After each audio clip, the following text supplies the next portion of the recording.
Hi guys, thanks for tuning back into the channel. In this video we're looking at the iCarsoft CR Pro kit, using it on a Mercedes-Benz. The good thing about the CR Pro is that it covers a huge range of makes and models, but on this vehicle, this video we're looking at a Mercedes-Benz which has a few warning lights like the engine, the ABS and the airbags. Three of the most common sort of warning lights that you're likely to see on a Mercedes-Benz, okay? So this tool is available at Diagnostic World. Now I'm going to pop the link to this kit in the description below this video. There are fakes, there are clones out there, they can damage your vehicle, so it's not worth going down that route. Make sure to use the genuine and official product, okay? And by clicking the link below, it will take you directly to the genuine product. Now, the CR Pro tool, if I click on to enter here, we've got it plugged into the diagnostic port. Just to give you a quick idea, kind of loads up here. It covers sort of all major manufacturers, so it covers all of the European, all of the Asian, the Japanese and the American models as well, okay? So it is taking a little while to load up here, but we're going to click into Mercedes-Benz. I'm just going to scroll through the menu here for each one. Did I click that? No, didn't click.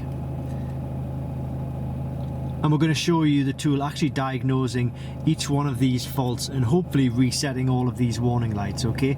So there is an option to click on VIN Identify, and what that allows the tool to do is actually identify the vehicle so it knows exactly what systems to connect to, things like that. Older vehicles generally don't enjoy this function, but newer vehicles, they generally do. Now this is a 2008 vehicle, to be honest, so anything newer than that really should be picking up with the auto identity.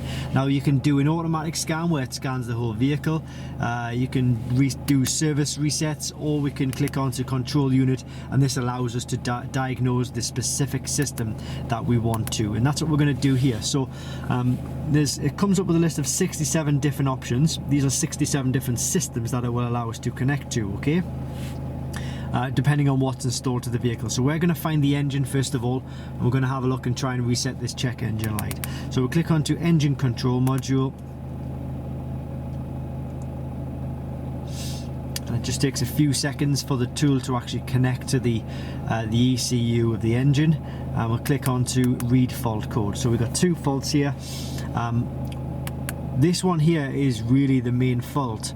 If we look at this one here, it mentions the electronic stability program. So that's like a cross code with the ABS system.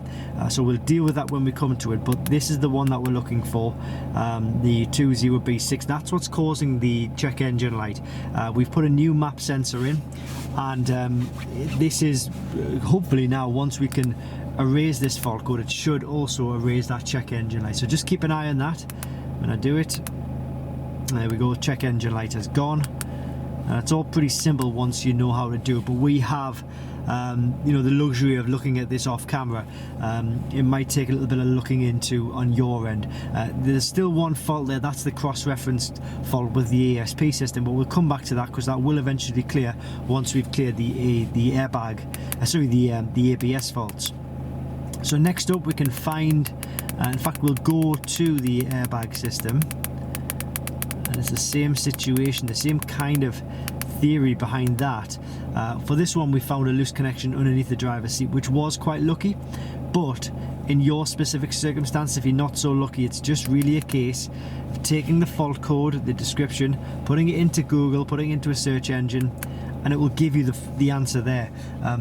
There's so many different fault codes and so many different sort of reasons for why faults can occur, but honestly, if you're getting the fault, I can guarantee that somebody else will have had it as well. So pop the information into a Google search engine and it will tell you exactly what to do. For us though, it's a fairly straightforward reset. Keep an eye on the airbag light when I do this, and the airbag light has gone off straight away there. So the last one is the ABS. Now it doesn't always say ABS, it falls under an umbrella of ASP, which is the traction control system. Here we go, electronic stability program. So if we click into that and then we go to read fault code, so that is a connection problem with the ASP system. Well, this is the main problem. Front left ABS sensor has an electrical fault and plausible signals. So that's what we were looking for, and it did indeed tell us that there was a faulty front left ABS sensor which has been replaced. It's quite an easy job to do, but we can now clear the fault memory and we can get rid of these. So if we clear that, operation done, you'll see the, oh hang on a second, the airbag light has come back on. Has it stayed on or come back on? Okay, we'll revisit that, but the ABS system has stayed on, but generally what you need to do is come out of the airbags, so the ABS system, and that will then sort that out. I'm a little bit concerned or confused about the airbag light. I will say this is real world situation. It's telling us the fault. So there, did I clear them? I'm sure I cleared them. So it's gone off. Let's come straight back on. Right, I'm just gonna put this out of shot for 1 second because the connection for the airbag is actually underneath the driver's seat here, and I wonder if it just hasn't been put back together properly. Just trying to feed it back in here. If I go quiet, just stick with me. I promise you I'm still here. Just trying to figure out. I can feel it a little bit loose actually.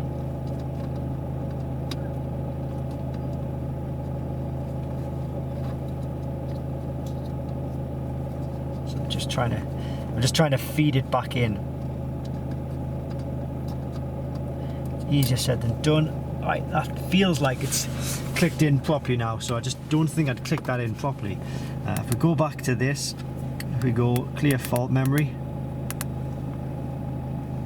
operation done. So the airbag light has gone off there. Will it stay off? Looks like it is now, so that was my problem. Yeah, and then there was the one fault which was left in the engine system, which was like a cross-reference to the ESP system. And because we've cleared the ESP fault now, we should be able to clear this one as well. And go back in, read it. There we go, that's gone. No fault code at all there.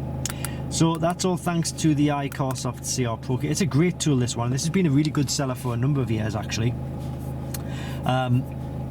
It covers all of the main systems, the engines, the airbags, ABS, transmission, and it also does service functions as well. So it does different functions on different vehicles. So best thing to do is just contact Diagnostic World, have a look at the listing on the website, use the link in the description below because that will take you directly to the official product.